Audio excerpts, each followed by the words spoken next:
Assalamualaikum warahmatullahi wabarakatuh. Baik teman-teman, perkenalkan nama saya Amin Firdausi dari program studi komunikasi dan penyiaran Islam. Di sini saya akan meresum 3 materi dari mata kuliah Prophetic Leadership. Materi yang pertama yaitu karakteristik kepemimpinan Rasulullah Shallallahu Alaihi Wasallam dalam aspek keluarga. Nah, teman-teman, materi ini berfokus pada peran beliau sebagai kepala keluarga yang menjadi teladan bagi umatnya. Nah, di materi-materi ini nanti saya akan menjelaskan atau menyampaikan dalam bentuk poin-poin saja biar pendengar di sini dapat mudah memahaminya. Oke, yang pertama, konsep kepemimpinan keluarga dalam masa Rasulullah. Dalam Islam, kepemimpinan keluarga disebut imamah, yang berarti tanggung jawab dan pengelolaan. Berdasarkan Quran Surat An-Nisa ayat ke-34, laki-laki adalah pemimpin yang harus bersifat amanah dan tidak otoriter. Yang perlu dicamkan adalah tidak otoriter ya teman-teman. Nah, yang kedua yaitu karakteristik kasih sayang Rasulullah. Nah, beliau memimpin dalam keluarga itu dengan cinta dan empati, bersikap lembut, membantu pekerjaan rumah, serta bercanda dengan anak dan istri. Nah, yang ketiga yaitu ada prinsip keadilan. Rasulullah Shallallahu Alaihi Wasallam selalu membagi waktu kepada keluarganya, lalu juga perhatian dan nafkah secara adil di antara para istrinya serta menjaga integritas moral yang tinggi. Siapa sih yang bisa yang lebih adil daripada Rasulullah? Tidak ada. Rasulullah adalah manusia paling best, paling bagus karena beliau adalah Rasulullah. Oke, yang keempat yaitu komunikasi dan musyawarah. Beliau selalu mendengarkan dengan penuh perhatian, menghargai pendapat keluarga dan merespon kecemburuan atau masalah istri dengan sabar tanpa sikap reaktif atau keras. Nah, kalau zaman sekarang itu cowok soft spoken teman-teman. Nah, begitu. Nah, lalu juga di materi terakhir ini juga ada namanya Rasulullah menganjurkan ada kriteria jodoh. Beliau mengajarkan untuk mengutamakan agama. Yang pertama, akhlak baik, kesetaraan atau disebut juga sekufu, serta sifat penyayang dalam memilih pasangan. Nah, berikut adalah resum poin-poin materi dari materi yang pertama. Yang kedua, kita lanjut yang kedua yaitu tentang sistem kepemimpinan dalam ranah ekonomi Islam. Nah, dalam materi ini kita akan membahas bagaimana kepemimpinan Rasulullah membawa perubahan sistemika pada kondisi ekonomi Arab yang awalnya timpang. Yang pertama, landasan karakter ekonomi. Kepemimpinan ekonomi beliau didasarkan pada 4 sifat kenabian, yaitu sidik, artinya kejujuran dalam transaksi, karena ini lingkupnya ekonomi ya, maka kejujuran dalam transaksi. Yang kedua, amanah, tanggung jawab mengelola harta. Fatonah, yaitu kecermatan dan kebijakan. Dan tablik, keterbukaan aturan dalam perbisnisan atau jual beli, begitu teman-teman. Nah, yang kedua, karena di waktu itu di Madinah, maka Rasulullah juga menekan sistem di Madinah, yaitu membangun ekonomi berdasarkan keadilan sosial dan distribusi kekayaan, yaitu proporsional demi kesejahteraan kolektif, bukan sekedar laba. Nah, buat kesejahteraan, jadi kita tidak mengambil untung yang banyak-banyak, tapi Rasulullah mementingkan kesejahteraan. Lalu yang ketiga, larangan utama. Rasulullah juga melarang dalam perbisnisan atau jual beli, yaitu riba. Riba itu bunga yang menindas.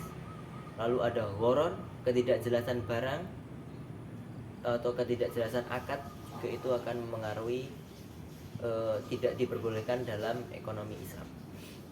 Yaitu yang ketiga, maisir yaitu perjudian atau spekulasi. Dalam Islam itu juga tidak boleh ya teman-teman, perjudian itu.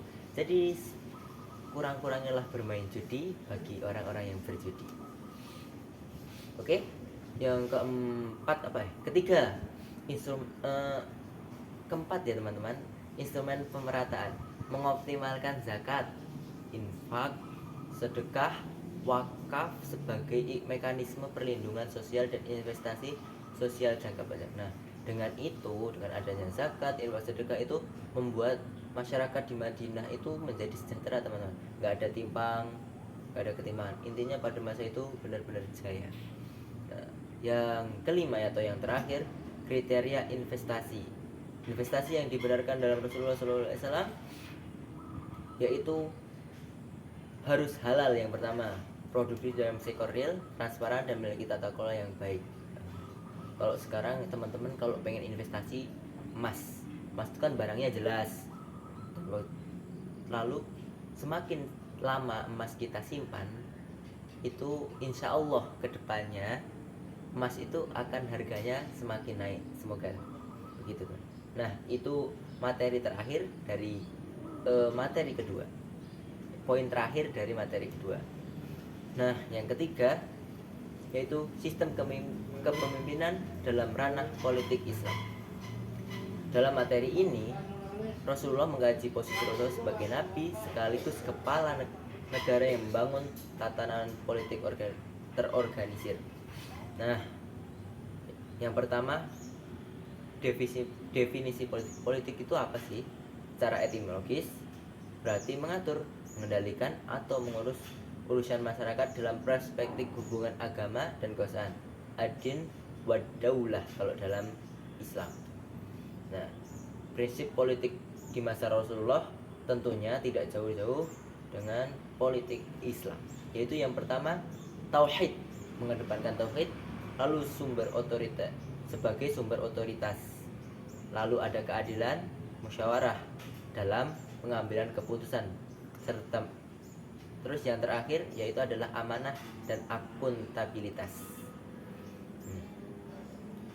Negara Madinah atau pembentukan negara didasarkan pada Piagam Madinah sebagai konstitusi yang mengatur hubungan antara masyarakat yang majmuk. Pada masyarakat itu di Madinah kan majmuk ya teman, ada Yahudi, ada Islam dan lain sebagainya.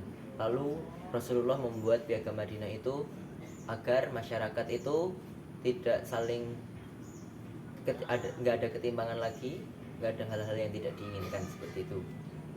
Lalu Rasulullah juga mengajarkan kita untuk bernegosiasi. Rasulullah menggunakan negosiasi dan diplomasi sebagai instrumen politik utama untuk mencapai tujuan tanpa kekerasan, yang menunjukkan fleksibilitas kepemimpinan beliau. Nah, dengan adanya negosiasi, maka kepemimpinan beliau menjadi fleksibel teman-teman. Tidak ada kekerasan atau ya apapun ya yang bentuknya menindas.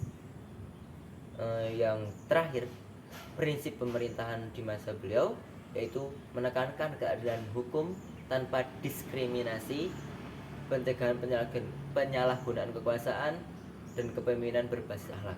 Nah, sangat-sangat bagus dalam kepemimpinan beliau itu, yaitu tidak ada diskriminasi, tidak ada penyalahgunaan kekuasaan, dan juga kepemimpinan berbasis akhlak.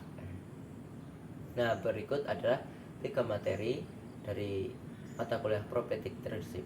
Maka dapat disimpulkan singkat saja, ketiga materi ini menunjukkan bahwa kepemimpinan Rasulullah adalah sebuah kesatuan sistem yang mengintegrasikan nilai-nilai moralitas ke dalam seluruh sendi kehidupan, keluarga, pasar atau ekonomi, dan negara demi kemaslahatan umat.